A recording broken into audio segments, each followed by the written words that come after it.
The text message arrived at 8:12 a.m.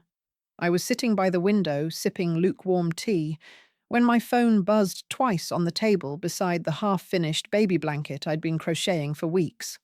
The sender's name lit up. Clara. "Hi, Martha. The baby shower will be a small gathering, just for close friends. We hope you understand." For a moment, I stared at the message, waiting for the rest of it to load. Some correction, a follow-up line. "Maybe we'll celebrate with you later." But that was all. Just 7 words that turned my morning grey. Just for close friends. I read it again, slowly, each word cutting a little deeper. Close friends. Not family. Not the grandmother-to-be who had knitted the baby's first blanket, painted the nursery wall herself, and paid for the prenatal vitamins when Clara said Daniel's insurance wasn't working yet. My hand trembled as I set the cup down. The clink of porcelain against the saucer sounded too loud in the quiet kitchen.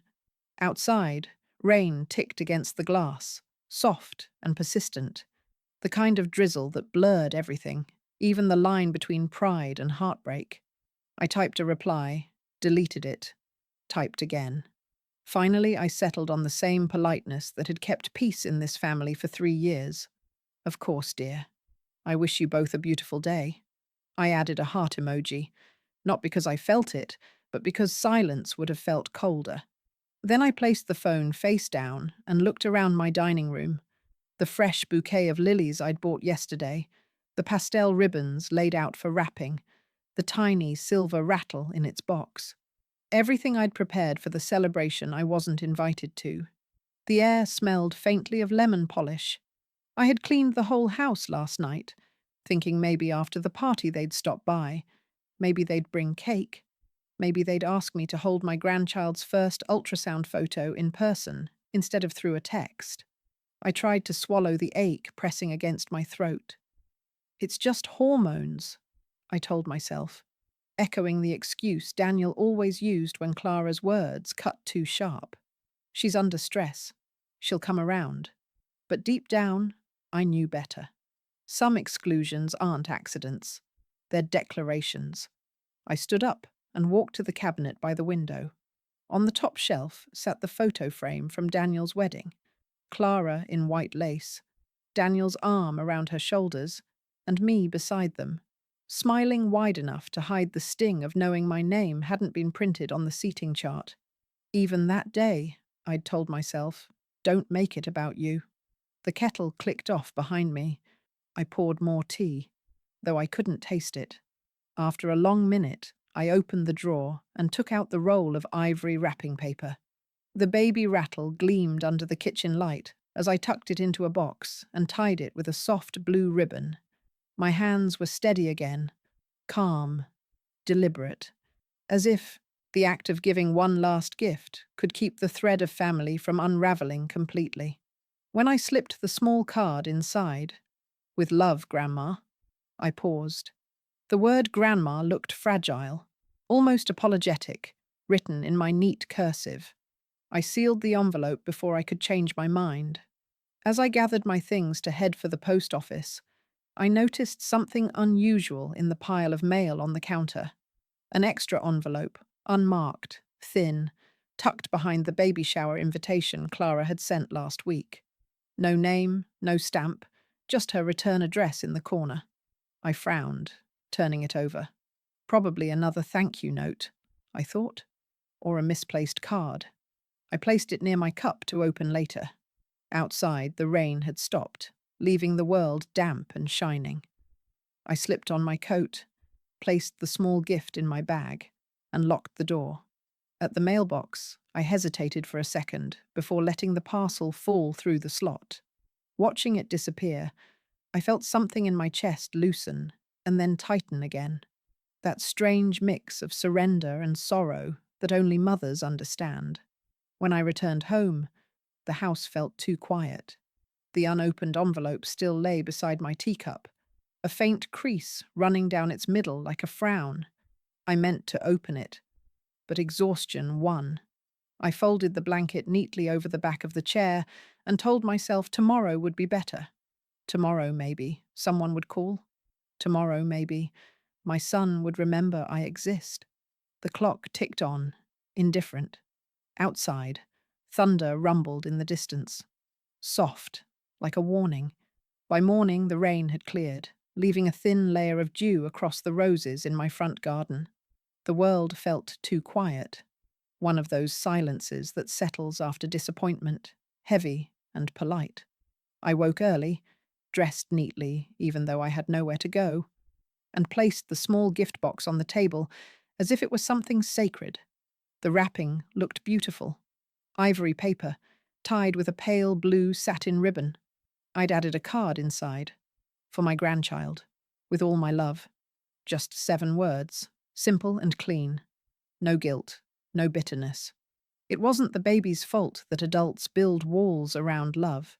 As I sealed the package, I told myself I wasn't doing this to be noticed. It wasn't a protest or an appeal for forgiveness. It was a gesture. Quiet dignity from a woman who still believed in decency, even when others forgot what it looked like. At the post office, the clerk smiled faintly when I handed her the parcel. "Baby shower?"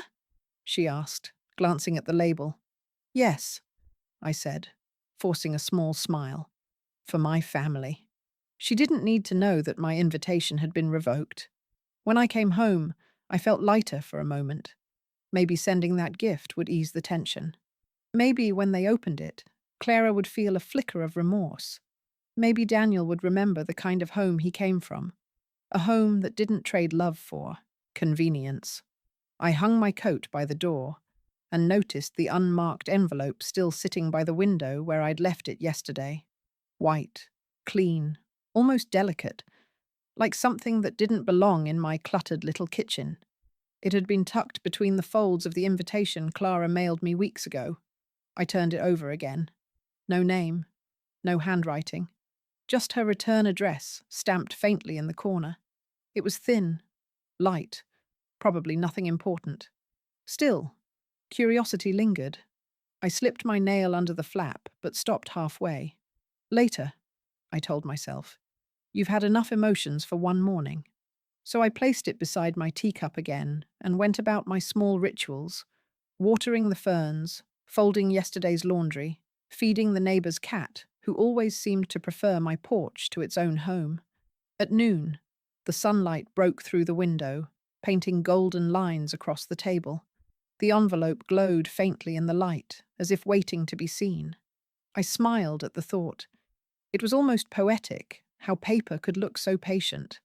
I made myself a sandwich I barely tasted and settled on the sofa to read. But every few minutes, my eyes drifted back to that envelope, white against the dark wood. I thought about how strange it was to receive something unmarked from someone who hadn't even wanted me at her baby shower. The hours slipped by quietly until the phone rang. Once, twice, then again. Shrill, urgent, breaking the calm. I didn't rush to answer. I rarely did anymore. But the ringing wouldn't stop. I walked to the counter, picked it up, and saw Clara's name glowing on the screen. Her voice burst through before I could say hello. "Martha, what did you do?" For a moment, I didn't understand. Her tone was frantic, trembling. What do you mean? "You opened it, didn't you? Tell me you didn't open it." I looked toward the kitchen table. The envelope was still there, untouched. "Open what?" I asked softly. "That envelope. The one I mailed by accident." I blinked, stunned. "You mean the one without a name?" Her voice cracked into a cry. "That wasn't for you. Oh my God, what did you do?" "I haven't done anything, Clara," I said, slow and calm, though my pulse had begun to quicken. "It's still sealed." There was silence on the other end. Uneasy, breathless silence. Then a whisper. "Please, Martha, if you haven't opened it, don't. Promise me. Just throw it away." I hesitated. Her tone was shaking, desperate, too desperate for a simple mix-up. "Clara, what's inside?" But before I could finish the question, the line went dead. I stood there for a long time, the phone still in my hand, the echo of her panic still ringing in my ears. My gaze fell back to the table, The envelope seemed smaller now, but heavier somehow. It sat there, still and silent, like it had been waiting all along for me to notice it properly. A shiver ran through me. I crossed the room slowly and picked it up, feeling the thin paper against my fingers. No return stamp, no writing, just a faint smudge where someone's thumb had pressed too hard. Whatever was inside, it wasn't meant for me, but it had come to me all the same. I ran my thumb along the flap. For 63 years, I'd learned that secrets, once delivered to your doorstep, don't vanish when you ignore them. They wait. And this one, I could tell, wasn't going to wait quietly. The house had fallen silent again, except for the steady hum of the old refrigerator and the occasional creak of the ceiling as it adjusted to the afternoon heat. I sat at the table, staring at the envelope. The sunlight had shifted, leaving it half in shadow now, one side bright, the other dark. It looked like it couldn't decide which truth it belonged to. My tea had gone cold. I wrapped my hands around the mug anyway, needing something solid, something ordinary to hold on to. It had been 20 minutes since Clara's call. I had replayed her words in my head, each one heavier than the last. That wasn't for you. What did you do? I hadn't done anything. But the way she'd said it, the sheer panic, told me that whatever was inside that envelope wasn't just private. It was dangerous. I turned it over again. Thin paper, faint perfume, a faint imprint of something folded inside. A few pages, perhaps one or two. Not a card, not money. Documents, maybe. For someone who supposedly sent me only invitations and polite thank you notes, Clara suddenly had a lot of paperwork floating around. I reached for the letter opener I'd used 1,000 times before, its silver edge catching the light. My hand hovered. It wasn't curiosity anymore. It was instinct. The same instinct that once told me Daniel was lying about skipping school. The same one that had whispered, all these months, something's not right with her. I told myself I was only checking, just to make sure there wasn't something urgent, something that required my attention. But if I was honest, there was a part of me, the part that had been ignored, belittled, dismissed, that wanted to know what truth Clara was so desperate to hide. The phone rang again. I flinched, the letter opener clattering against the table. Clara's name. Again. My first instinct was to ignore it, but the sound pierced through the quiet until I picked up. "Martha?" Her voice was raw, hoarse from crying. "Yes, Clara. Please, tell me you didn't open it yet." Her voice shook with the kind of fear that doesn't come from embarrassment. It comes from exposure. I took a slow breath. "Why are you so afraid of what's inside?" "You don't understand," she cried. "It wasn't meant for you. It wasn't meant for anyone to see." "Then who was it meant for?" She didn't answer. I could hear her sobbing softly on the other end. Not the fragile kind of guilt, but the desperate kind that comes when lies begin to unravel. "Clara," I said gently, "if it's about money or the house—" "It's not about money," she snapped, then caught herself. "Please, just throw it away, Martha. For Daniel's sake." For Daniel's sake. Something about the way she said his name made my stomach twist. I could almost hear her clutching the phone, shaking, pacing somewhere. Perhaps in that nursery I'd helped paint. Terrified that the world she'd built on half-truths was about to collapse. "I'll think about it," I said quietly. "No, don't think. Just promise me."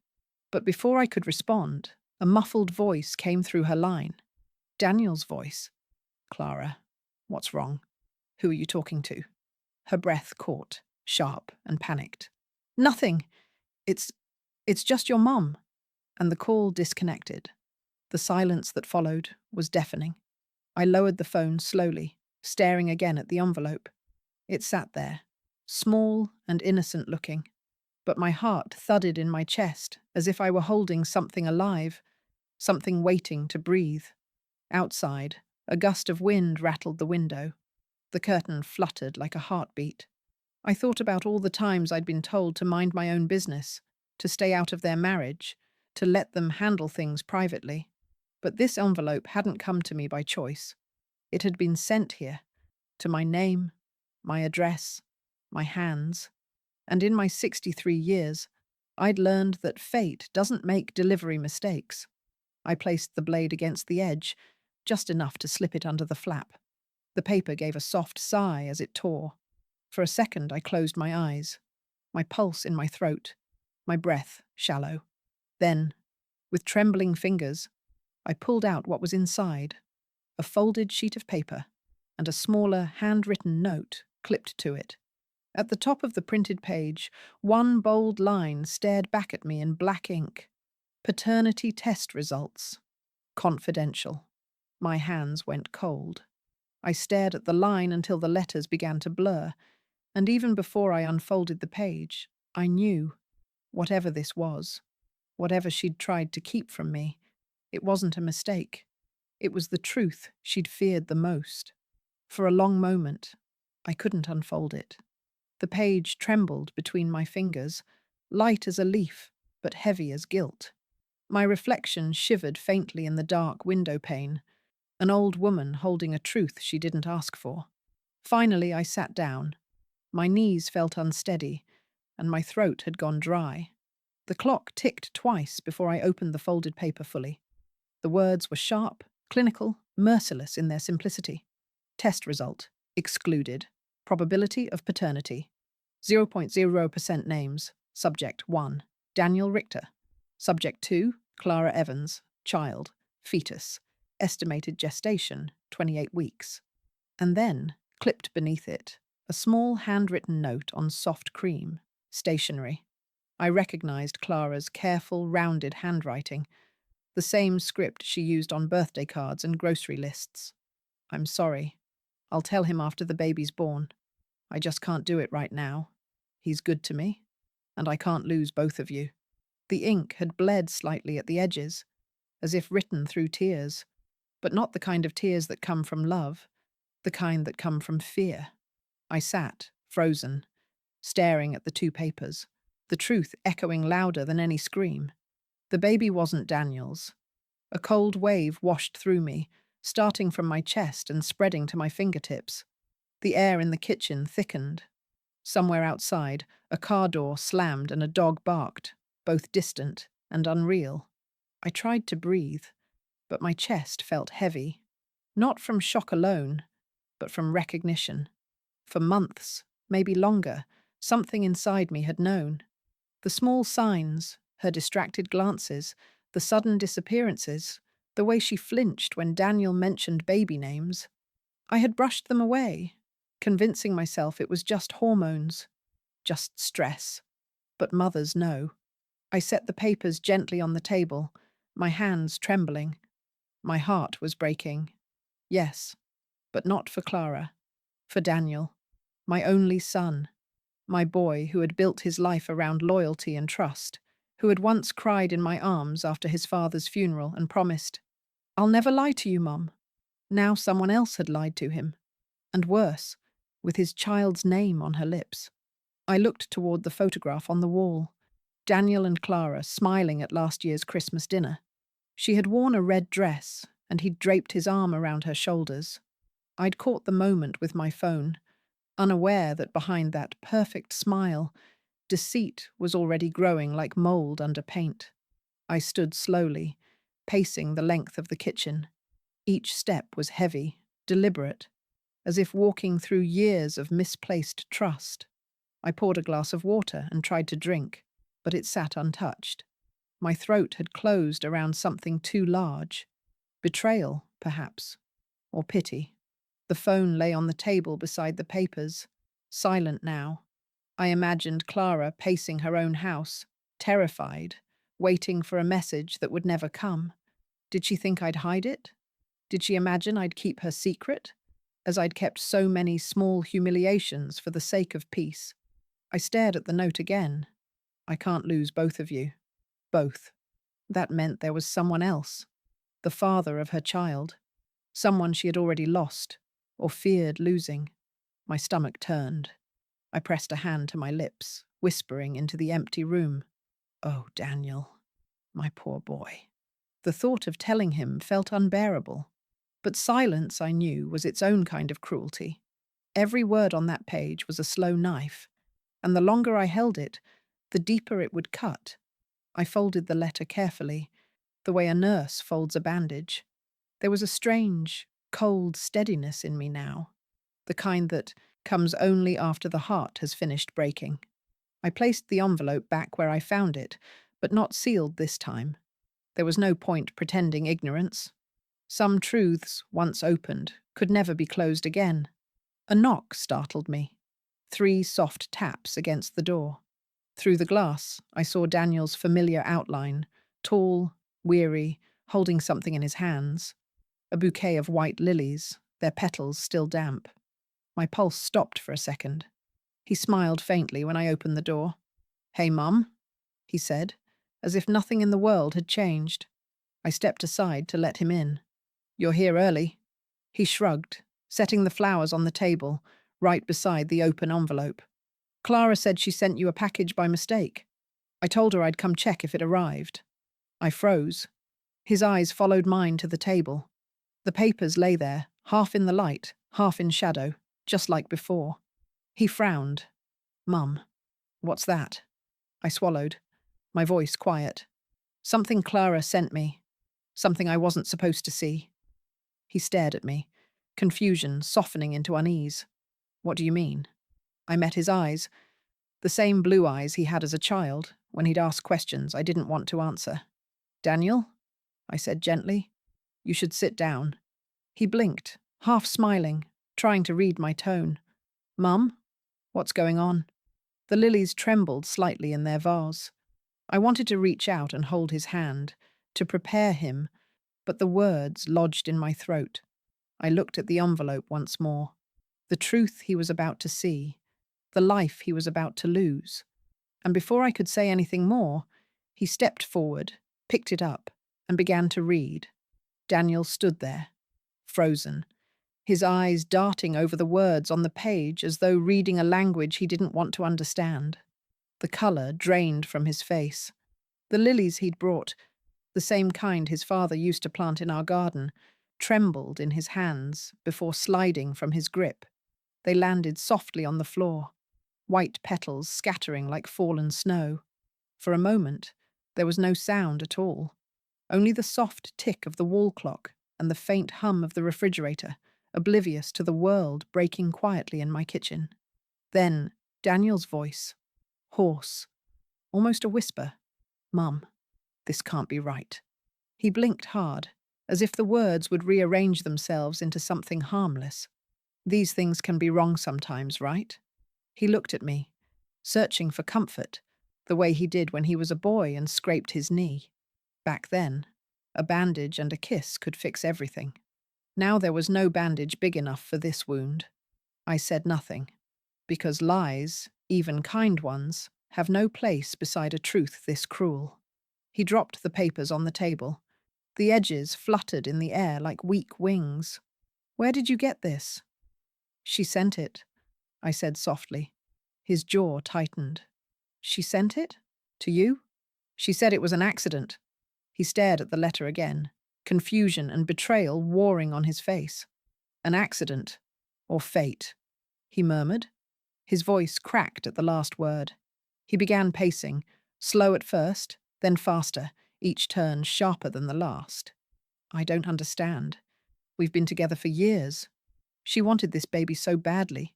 She cried when the test was positive. She—" He stopped mid-sentence, his throat tightening. "She told me it was ours." The pain in his eyes was unbearable. The same eyes that once lit up when he talked about becoming a father.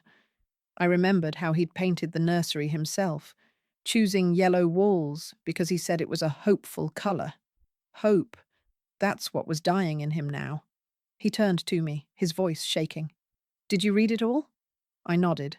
"Then you know who—" There was no name, just a note. I hesitated, watching the disbelief flicker across his face. "She said she'd tell you after the baby was born." He pressed his palms against his temples, whispering under his breath. My God. There are moments when a mother feels utterly powerless. when she knows that no words can soften what life has just done to her child. I wanted to reach out, but I didn't.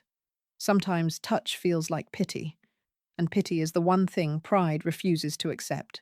He finally looked up at me, his voice quiet but hard. "How long have you known?" "Since this afternoon." "Did you call her?" I shook my head. "She called me first. She begged me not to open it." He gave a short, bitter laugh. "Begged you?" "Of course she did." He ran his hand through his hair, pacing again. Then suddenly he stopped. His voice lowered, calmer now, dangerously calm. "I need to talk to her." "Daniel?" "No, Mum. I have to hear it from her." He grabbed his coat from the back of the chair and turned toward the door. The papers lay where he'd dropped them, his name printed in black and white, proof that his whole future had been built on a lie. I called after him softly, "Don't go there angry, please." He paused in the doorway. His shoulders were trembling, but his voice was steady.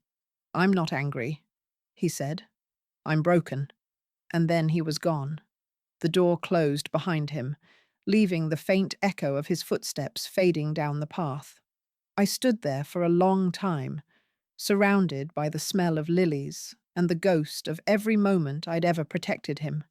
The evening light had dimmed to gold. I bent down, picked up the fallen bouquet, and placed it back in the vase. One petal floated loose, landing near the envelope. I watched it until it stilled. A mother's instinct is to fix things, to tidy the mess, to make the pain disappear. But this wasn't spilled milk or a broken toy. This was the collapse of a marriage, a trust, a dream. And for the first time in my life, I couldn't protect him from it. I walked to the window. Across the street, the porch lights began to flicker on, one by one, as if the neighborhood were preparing for night. Somewhere out there, Clara was pacing, waiting for the sound of his car.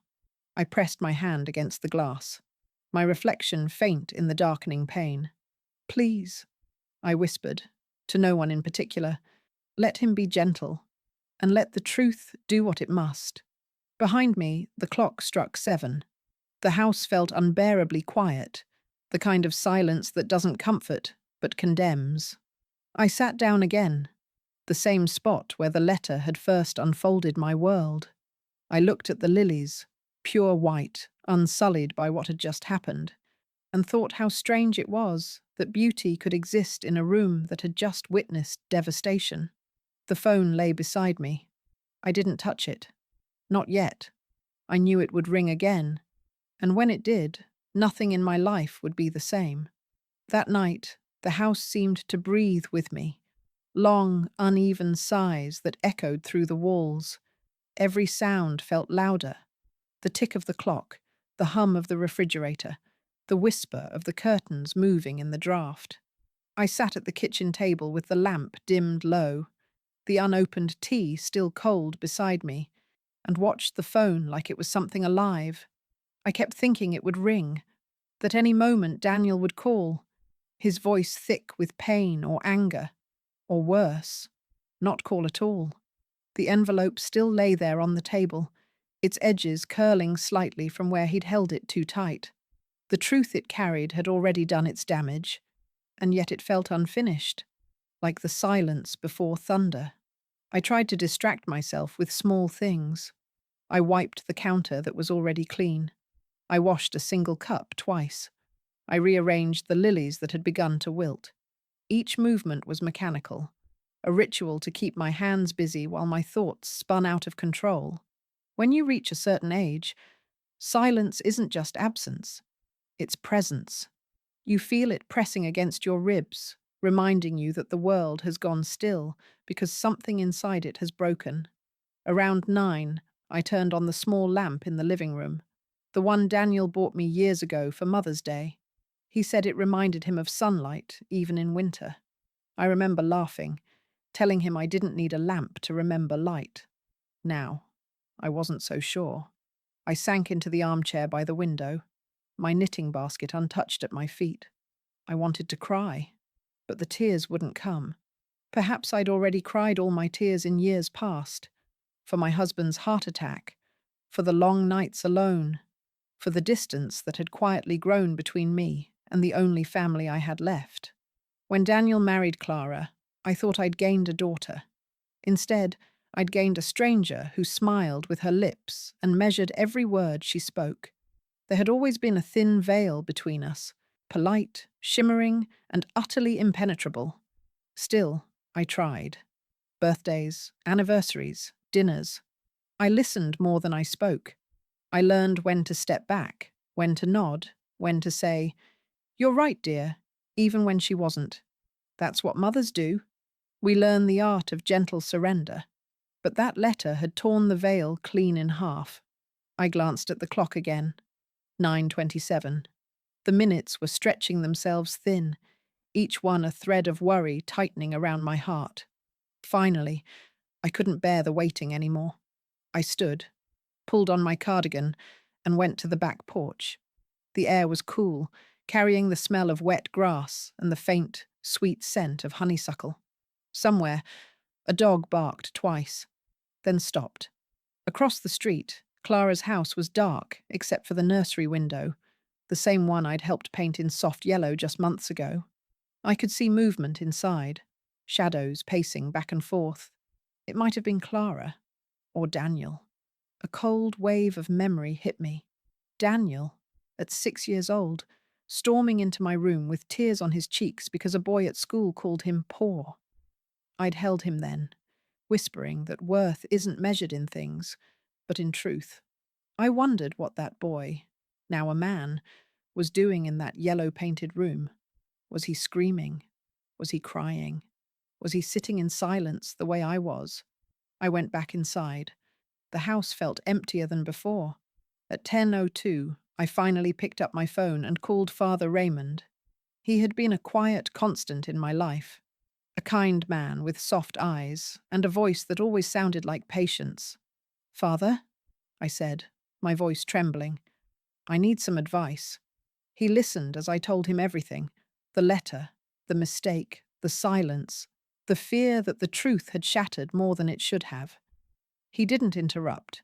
When I was done, he spoke gently. "Martha, truth never destroys what was built on love. It only destroys what was built on lies. You didn't break their marriage.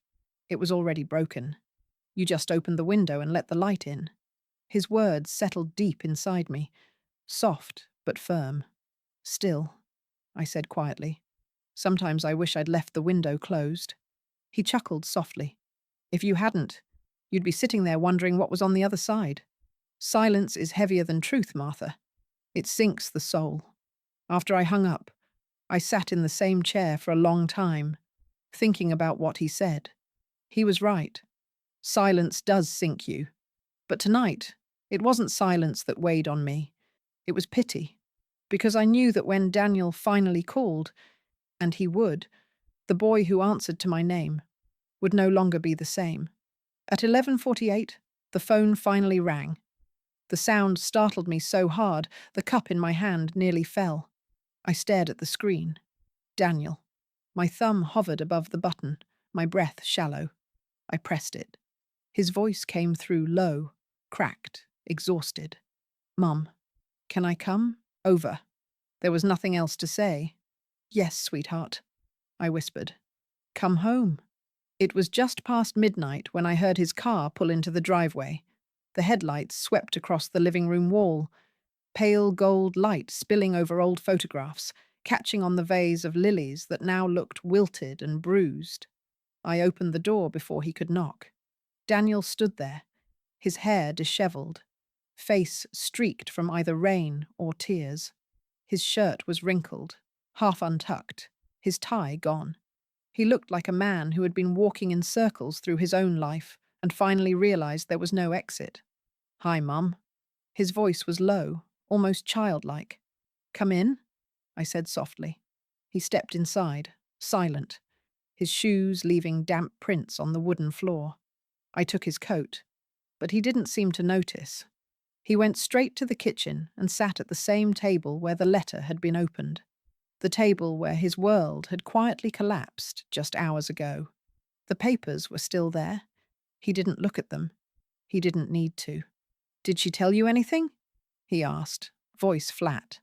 Only that she was sorry, I said, and that she couldn't lose both of you.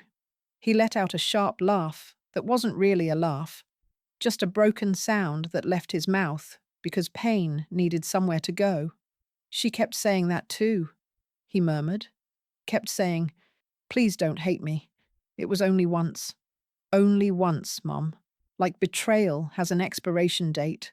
He leaned back in the chair, rubbing his eyes. I didn't yell. I just couldn't. She cried, begged, swore she'd been lonely, said I was working too much, said it didn't mean anything. But the test said otherwise. I listened quietly. The way he spoke, calm and fractured all at once, scared me more than anger ever could. I told her I needed space. He continued. She followed me out to the car, sobbing. I couldn't even look at her. The worst part is, he trailed off, then forced the words out. I still love her. That's when my heart cracked again, not for what she'd done, but for how deeply he still clung to the idea of her. Love doesn't vanish when truth arrives. It just sits beside it, bruised and trembling. He lowered his head into his hands. What do I do now? I wanted to give him an answer, but there wasn't one that would make sense yet. You rest, I said gently. You let the night end first. We sat in silence, the only sound the soft hiss of the radiator. I poured him some tea, though neither of us touched it. Then, the phone rang. We both looked at it. The sound sliced through the quiet like glass. The screen lit up. Clara. Daniel flinched but didn't move. I waited, thinking he'd ignore it. But he didn't. He whispered, answer it. Are you sure? He nodded. If she wants to talk, she'll talk to both of us. My hand trembled, slightly as I picked it up. Hello? The voice on the other end was strained, wet with tears. Martha, please. Please put Daniel on. I need to explain. I looked at him. His jaw was set. You can talk to me, I said. Martha, I'm begging you, Clara sobbed. I didn't mean for any of this to happen. I just made a mistake, and now he won't even look at me. I never wanted to hurt anyone. Then why did you? My voice stayed calm, even, but something inside me had hardened. I was lonely. He was always gone, working late, distracted. I thought it was over between us. But when I found out I was pregnant, I prayed it was his. I wanted it to be his. Daniel stood now, breathing unevenly. I put the phone on speaker. Clara, he said quietly, you could have told me. Her voice cracked. I was going to, after the baby shower, after what? He snapped. After you tied my life to a lie. I loved you, Daniel, she screamed. I still do. He closed his eyes, shaking his head. You loved me enough to build a future on deceit? There was silence. Then the sound of a sob so deep it didn't sound human. I just wanted a family, she whispered. I thought if I pretended long enough, maybe it would become true. The words hit me harder than I expected, because in her own twisted way, she was telling the truth.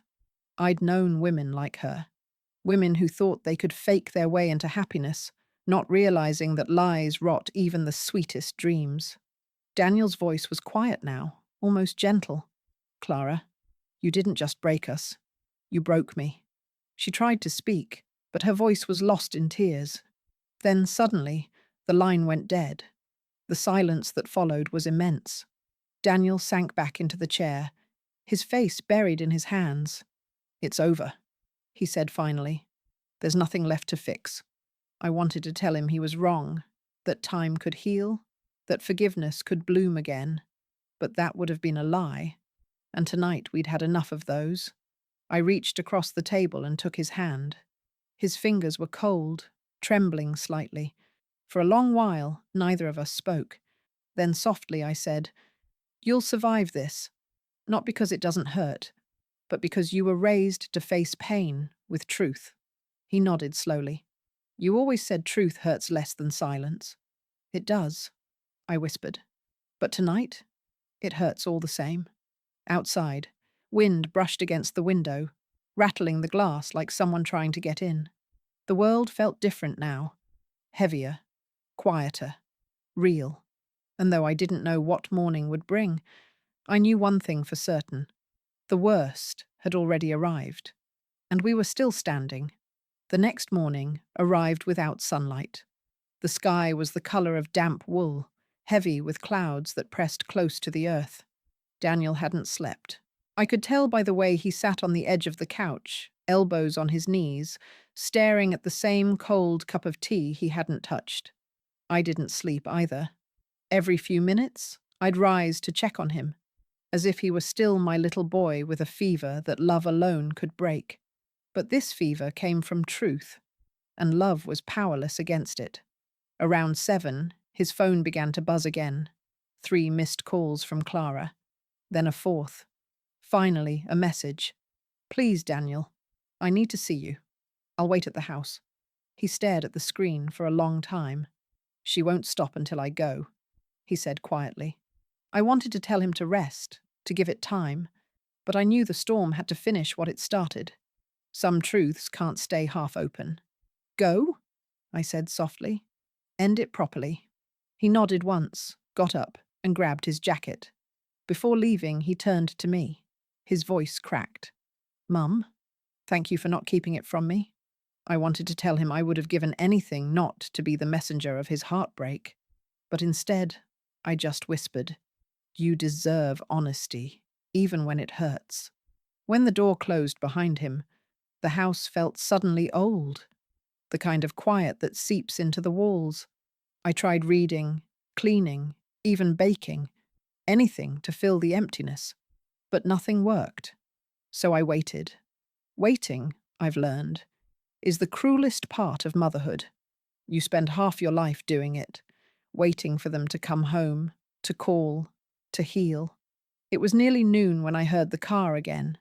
I went to the window. Daniel was standing by the gate. His shoulders looked smaller somehow, his face pale and drawn. For a moment, I thought he'd just walk past the house and keep driving forever. But he turned, slowly, and came in. I opened the door before he could knock, my heart pounding with quiet dread. He didn't speak right away.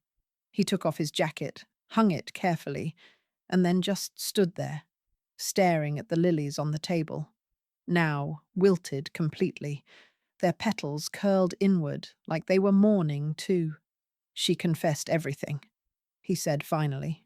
His voice was flat, almost calm, but his eyes were red. "What did she say?"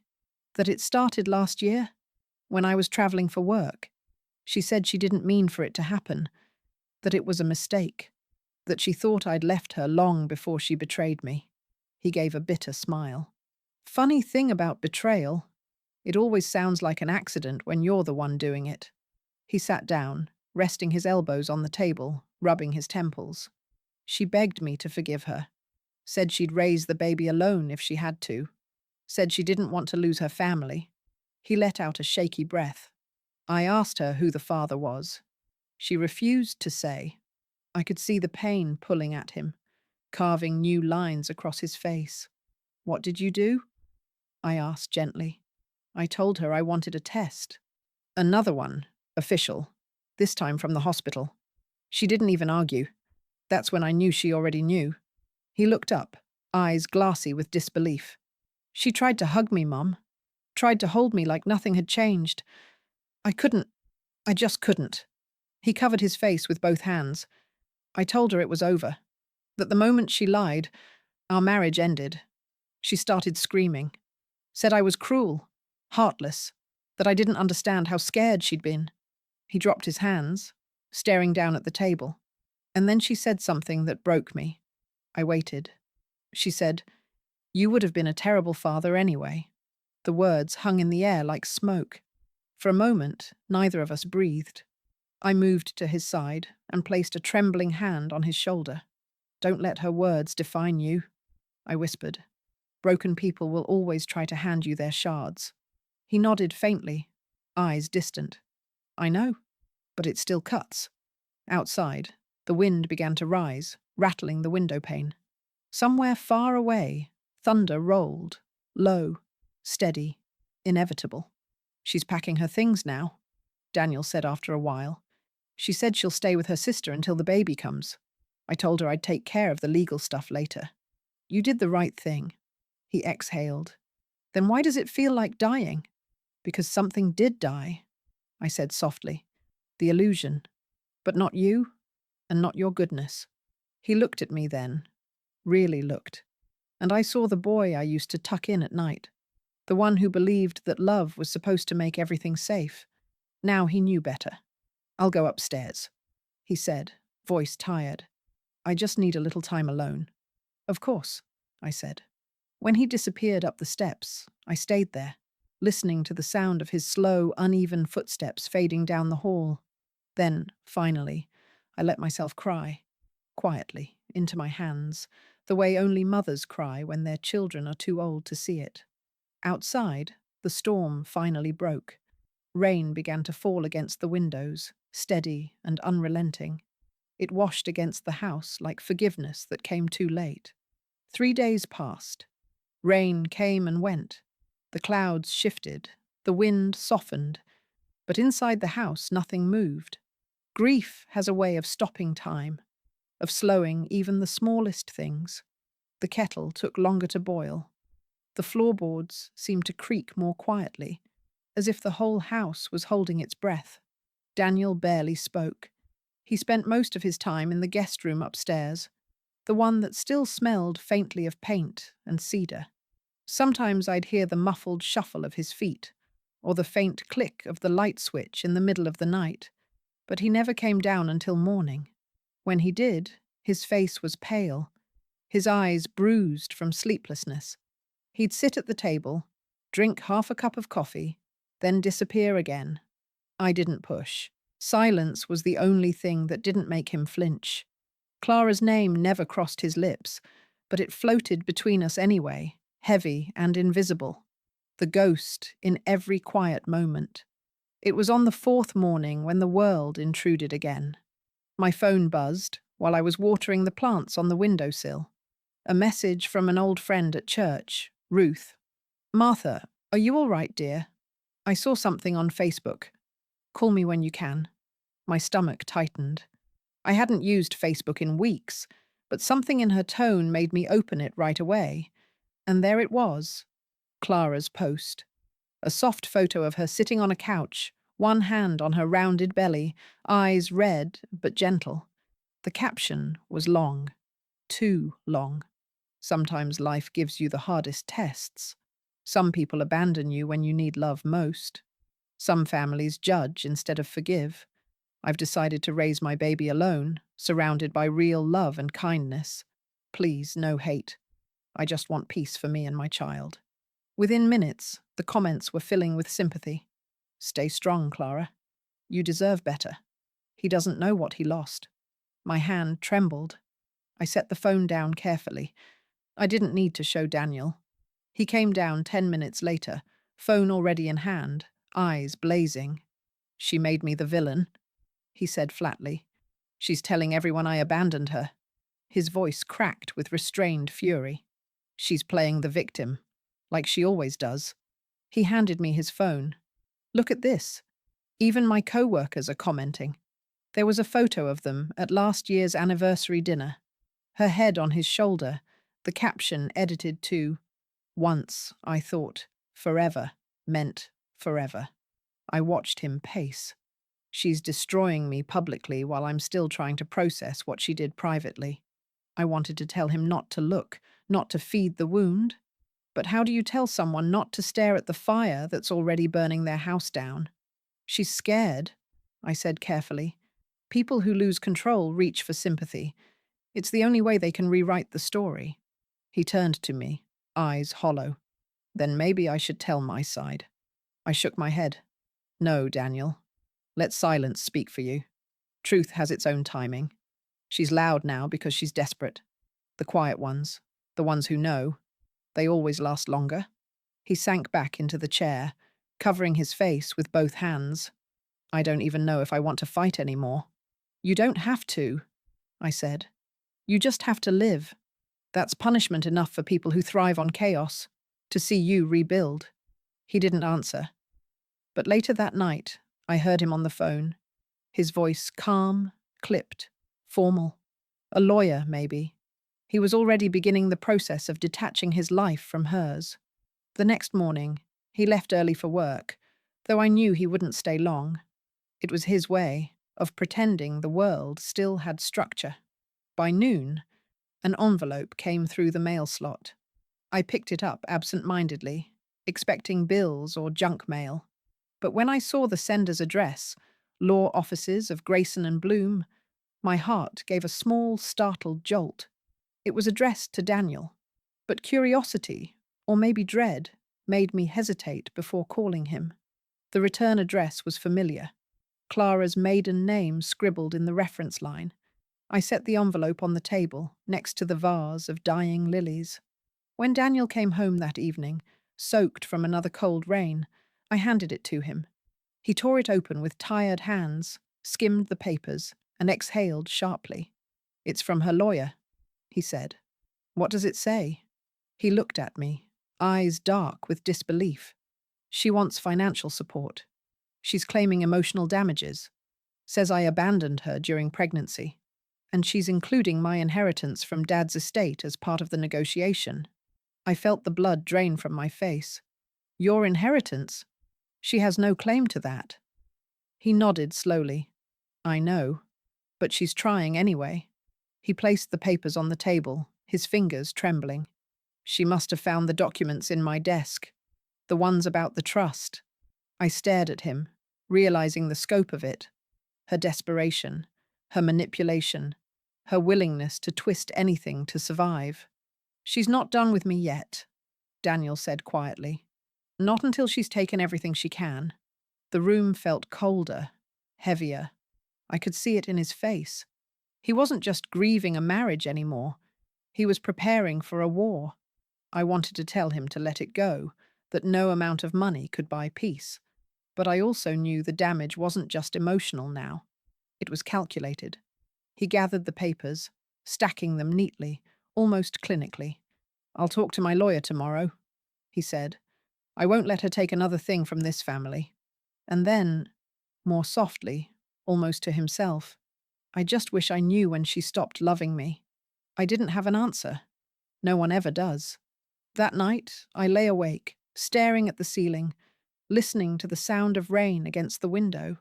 It felt like the sky itself was grieving. In another room, my son, my grown, heartbroken boy, was finally learning that love, when poisoned by deceit, doesn't just end quietly. It echoes. And downstairs, on the table between two fading lilies, the letter from her lawyer lay open. One more envelope filled with heartbreak. Morning arrived pale and still. The rain had stopped, but the air smelled of metal and mud. That strange silence after a storm that feels like the world is waiting for someone to speak first. Daniel was already gone when I came downstairs. His untouched mug sat on the table, and beside it, the documents from Clara's lawyer, folded neatly, but still radiating bitterness. I made coffee for myself and stared at the empty chair across from me. It was strange how grief rearranged a house. The same walls, the same furniture, but nothing fit the way it used to. At noon, I went to the mailbox out of habit. Bills, advertisements, a charity newsletter, and one small envelope, handwritten. My breath caught when I saw the return address. Grayson and Bloom again. The handwriting wasn't Clara's this time. It was Daniel's. Or rather, the firm's assistant must have forwarded something she'd filed. The paper felt thick, official. I brought it inside, placing it gently on the table like a fragile truth I wasn't sure I wanted to open. When Daniel returned that afternoon, his face looked even more tired than yesterday, but calmer, colder. That dangerous calm that comes when a person has crossed the bridge from pain to decision. "She's already moved out," he said, hanging his coat. "Took half her clothes and her laptop. Left everything else behind, even the framed wedding photo." His voice had no tremor, It was exhaustion disguised as composure. "There's another envelope for you," I said. "From the lawyers again." He frowned, picked it up, tore it open without hesitation. I watched his face as his eyes scanned the pages. Confusion, then anger, then disbelief. "She really is unbelievable," he muttered. "What is it?" I asked. He handed me the papers. They were a draft, power of attorney and prenuptial addendum. At first I didn't understand. Then the words fell into place. Clara had prepared an amendment to his prenup, granting her control over his inheritance for the welfare and security of their unborn child. My stomach twisted. "She wanted you to sign this?" He nodded slowly. "She told me she had some insurance papers for me to look over before the baby was born." I didn't realize what she meant. The line echoed through me. Insurance papers. The same phrase. The same trick.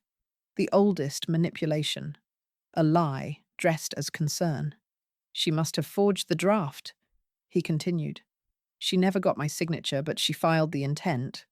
Just in case." I looked up at him.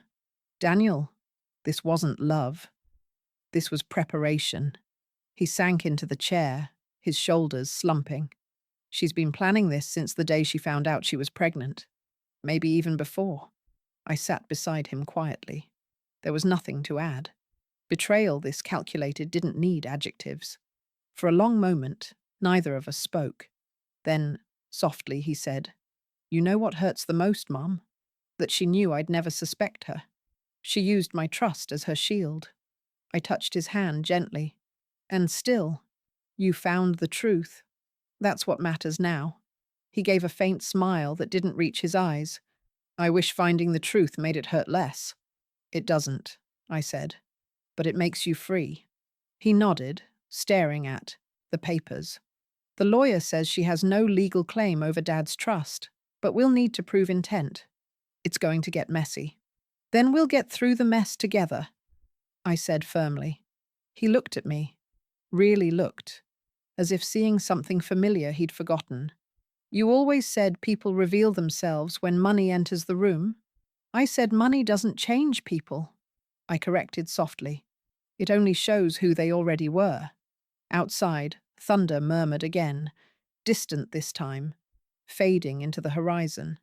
Daniel folded the papers neatly and tucked them back into the envelope. "I'm going to make sure she never uses our name again. She's already taken enough." He stood up, steadier now, his voice firmer. Not vengeful, but resolute. "This time, she won't win." When he went upstairs, I stayed at the table, the envelope between my fingers. The house was quiet again, but it didn't feel empty anymore. There was something solid in the air now. Resolve, not despair. I looked at the vase of lilies on the counter, their petals shriveled and grey. Without thinking, I carried them outside, scattered the stems into the bin, and washed the vase clean. The glass gleamed in the light, empty, but waiting. Sometimes that's what healing looks like. Not replacing what's gone, but clearing space for what's next. By the end of that week, the rain had stopped for good. The sun finally broke through, lighting up the front porch where I used to sit with my tea, watching the neighbors' children play. The world outside looked normal again, clean and bright. But inside the house, everything still felt stained, like something invisible had seeped into the walls. Daniel had gone quiet in a different way now. Not the silence of grief, the silence of focus. He'd met with his lawyer, collected documents, even contacted the bank to make sure Clara's name was removed from anything connected to his accounts. His movements were measured, deliberate, cold. But pain has a way of hiding in the smallest things. Sometimes I'd catch him pausing in the hallway, staring at the framed wedding photo that still hung there. His jaw would tighten, but he wouldn't take it down. Not yet. That Friday afternoon, while he was out, I heard the gate creak open. The sound was soft, hesitant, like someone testing whether they were still allowed near this house. Through the curtain, I saw her.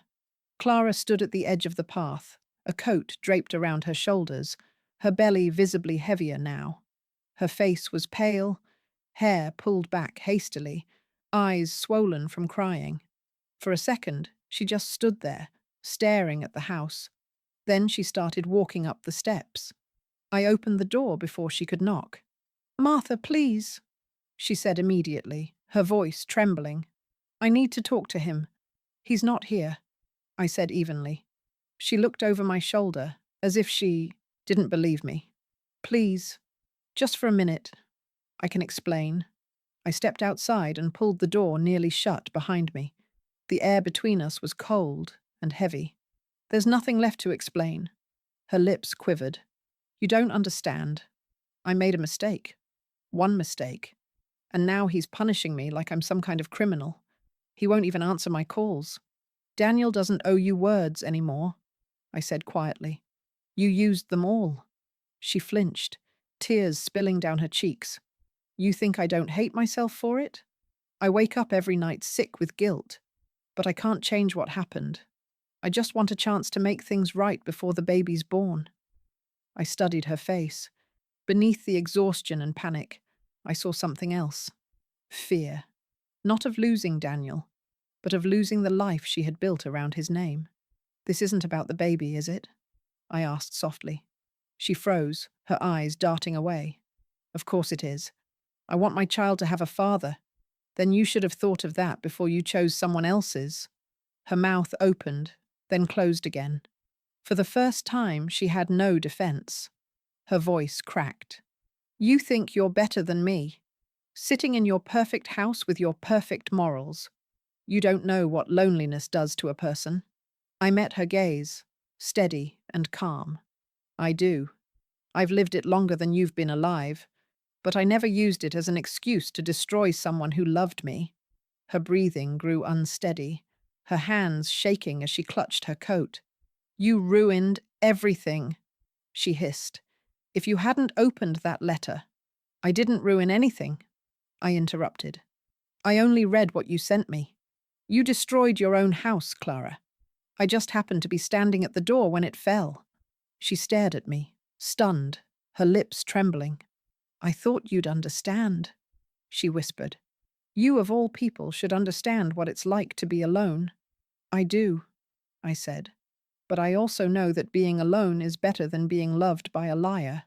For a moment, she just stood there, breathing hard. Then she whispered something that almost sounded like a confession. "I thought he'd never find out." The words were small, broken. A child admitting to a sin she didn't think would matter. A gust of wind lifted her hair. I could smell the rain still clinging to the ground, the sharp scent of earth and endings. "Go home, Clara," I said quietly. "Take care of your child. Whatever you do next, do it with truth this time." She stared at me for a long moment, fury and shame warring on her face, then turned and stumbled back down the steps. Halfway to the gate, she stopped, turned around, and shouted through tears, "You think you've won, don't you? But when that baby's born, he'll remember me forever, not you." Her voice cracked on the last word. I didn't reply. There was nothing left to say. The gate slammed behind her, the sound echoing through the quiet street. I stood there until she disappeared from view. Only then did I realize my hands were shaking. I leaned against the railing, closing my eyes as the wind brushed my face. When I went back inside, the house felt lighter, like some invisible weight had finally lifted. Daniel came home that evening. I didn't tell him about her visit. Not yet. He didn't ask. Maybe he already knew. He stood in the doorway of the living room, looking at the wedding photo again. After a long moment, he reached up, took it off the wall, and handed it to me. "Throw it away," he said. I nodded. As the frame hit the bottom of the trash bin, glass cracked softly, like the sound of something finally breaking clean. And for the first time in weeks, Daniel exhaled without shaking. Outside, the wind shifted, warm and dry now. The season was changing. And so were we. Spring crept back quietly that year, not in a rush of colour, but in small, steady signs. The first crocus pushing through the soil by the porch, the soft gold light returning to the mornings, the sound of birds where there had been only rain. By the time the trees turned green again, everything in our lives had been rearranged, not dramatically, but with the kind of slow, deliberate care that healing demands. Clara had left town. Word travelled fast in small communities, but no one asked questions aloud. People simply nodded politely when they saw Daniel at the grocery store, and he nodded back, keeping his voice low, his answers brief. The gossip that once burned through the neighborhood had grown cold. The divorce papers came 2 months later. The paternity test confirmed what we already knew. The child was not his. It didn't make the truth hurt less, but it made it official. A wound with a name. When the documents arrived, Daniel didn't open them right away. He left the envelope on the table for a full day, untouched. I recognized that look in his eyes. The quiet dread of another truth that changes everything, even when it's expected. That night, he finally tore it open, scanned the lines, and exhaled. No tears, no anger, just release. "I think I'm done being angry," he said softly. "Good," I replied. "Anger keeps you facing backward." He looked at me and smiled faintly, the first real smile I'd seen since all of this began. "And what do I face forward to, Mom?" "Your life," I said. "The part that still belongs entirely to you." After that, things started shifting little by little. He went back to work. He started jogging again in the mornings, the sound of his shoes soft against the wet pavement. He even stopped by Father Raymond's Sunday service once, not because he'd suddenly found religion, but because he said he needed a quiet place to sit among people who didn't ask questions. I, too, found new rhythms.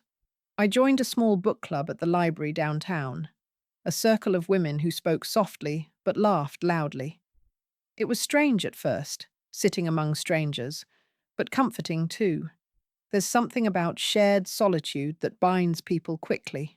Sometimes, when I'd mention Daniel in passing, they'd nod knowingly, the kind of nod that said, "We've all had to rebuild our children from pieces once." One Saturday, months later, I found him on the porch painting, of all things. He'd dragged out an old canvas I'd stored years ago and was carefully brushing colour into what looked like an ocean. I watched him from the doorway for a while before speaking. "I didn't know you could paint," I said. He smiled without turning. "Neither did I. Guess I needed to find out who I am when I'm not someone's husband."